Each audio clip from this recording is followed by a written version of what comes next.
RMC is one of the largest coaster manufacturers in the world. It has created some of the best roller coasters, including Hakuge, Twisted Timbers, and the topic of this video, Steel Vengeance and Lightning Rod. Steel Vengeance and Lightning Rod are the two RMCs that people compare the most. Fans of each ride often argue for which one is the superior coaster, which has sparked the biggest roller coaster battle in recent times. This is the biggest coaster battle, Steel Vengeance versus Lightning Rod.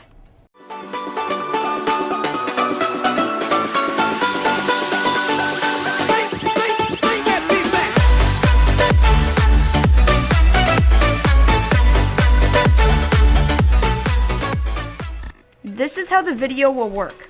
First, I will discuss the layout of each coaster. Then, I will put the rides into different categories to see how they compare. Finally, I will give my thoughts on the rides. Let's jump into the layouts. Let's start with the older of the two rides, Lightning Rod. Lightning Rod opened in 2016 to rave reviews, but also a lot of downtime. This ride had many mechanical issues due to its very ambitious first element. This first element is the only launch on a wooden coaster. Unfortunately, Dollywood is currently replacing most of this ride's track with steel, so now this ride will be a hybrid coaster. Riders enter the launch first and are propelled up the side of a mountain. Riders crest the peak in a quick floater pop before diving down into a small drop. This mini drop pops up into the biggest drop of the ride. The train plummets down in a floater moment, causing the train to hit its top speed of 73 miles per hour. Leveling out, the train rockets up into an overbank turn, but something is very different here.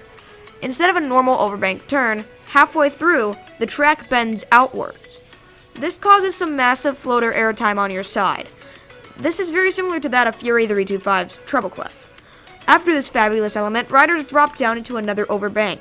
Instead of a traditional overbank, riders bank to the outside before being whipped back into the normal position. This causes for a very whippy moment that brings the lateral G's. Afterwards, riders take a tight turn into the twist and shout element. This element is an ejector airtime hill that twists riders to the side in a whippy transition. This causes for some twisted airtime that can only be rivaled on a few other rides. Popping up, the train heads down into a quad down. This element is 4 airtime moments back to back, while dropping down a mountain. This could very well be one of the best elements on any coaster. Airtime after airtime hill, while gaining speed, is an element that you can only experience on this ride. After that, the ride takes a sharp and whippy turn into the brake run. This wild ride packs an intense punch into about 40 seconds. Not a long ride by any means, but definitely one of the greatest. Now for the newer of the two rides.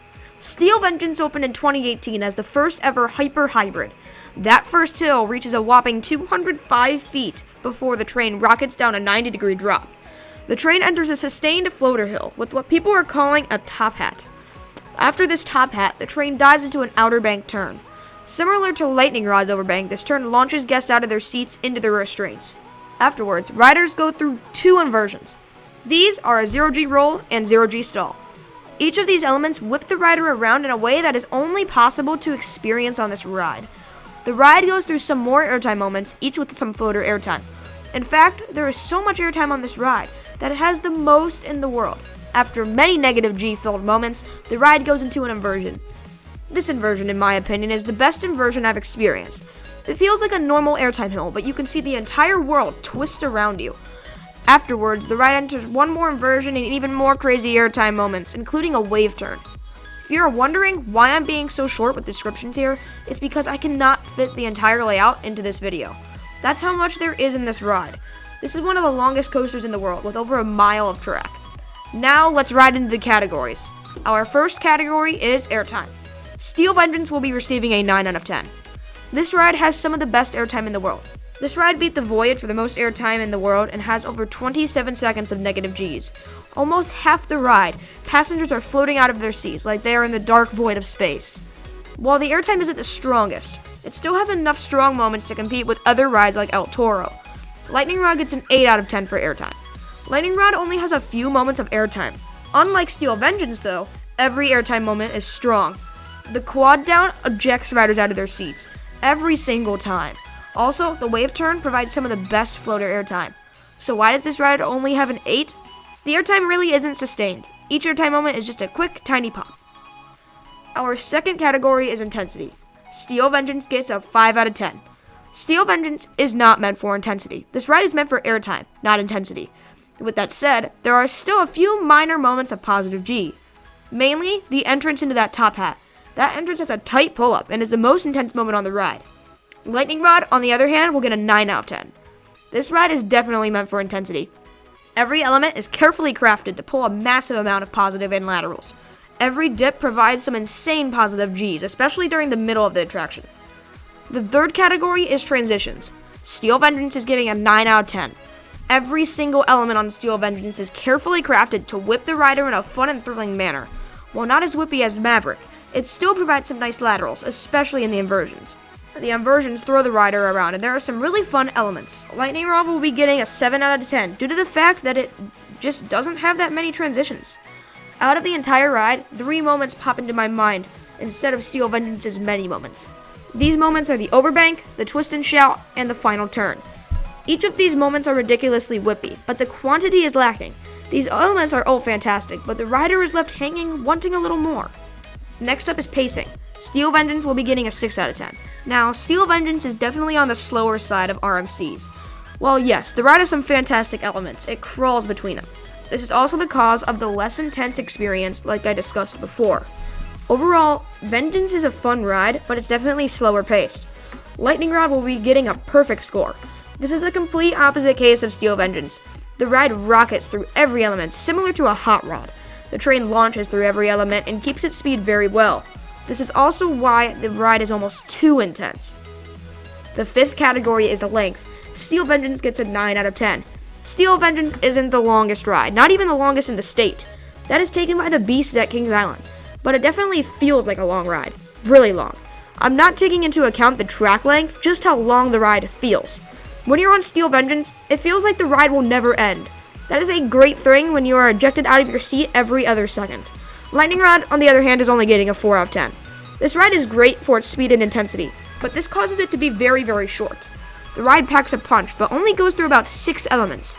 This is the biggest flaw, which still says a lot about this coaster. Now we move on to our final category. This category is smoothness. Steel Vengeance will be receiving a perfect score. This ride may be the smoothest coaster I've ridden. The steel seems to bend perfectly, and it's like riding on glass. The trains are comfy, and the ride experience is super smooth, not a bump to be found. Lightning Rod is very, very close in smoothness, but will be receiving a 9 out of 10. The first time I rode Lightning Rod, I was impressed with its smoothness, but noticed a bit of a rattle in the back seats. Now it's a small rattle, but I later learned that others had the same issue that I had. So now, the scores are in. The winner is Steel Vengeance, winning by 1 point. This shows how close these rides really are.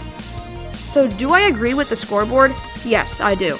Overall, I think Steel Vengeance has the full package. It has a few intense moments scattered around, and every element is crafted perfectly so the rider can enjoy the ride. And the airtime is just flawless. Each moment launches riders out of their seat with the perfect force, and there is no rattle or bump anywhere. Lightning Rod is such a good ride. It is currently my 4th favorite coaster I've ridden. Now, Lightning Rod, I've always had mixed thoughts on. I love Lightning Rod, and it's one of the best rides on the planet, but I never got why people place this at number 1. Yes, it's intense and has some great airtime, but overall I feel like it's lacking a bit. While the airtime is strong, each moment is just for a split second. Right when you're about to throw your hands up with the airtime, you are slammed back into your seat. Even with this flaw, in my opinion, the ride is still a masterpiece, and that launch is just incredible. It really adds to the experience in my opinion, and without it, it probably wouldn't even be in my top 10. That launch adds a unique experience and some speed that rockets the train through the course. Comment below if you agree with my thoughts, and if you enjoyed, make sure to leave a like and subscribe. I hope you guys have a wonderful day.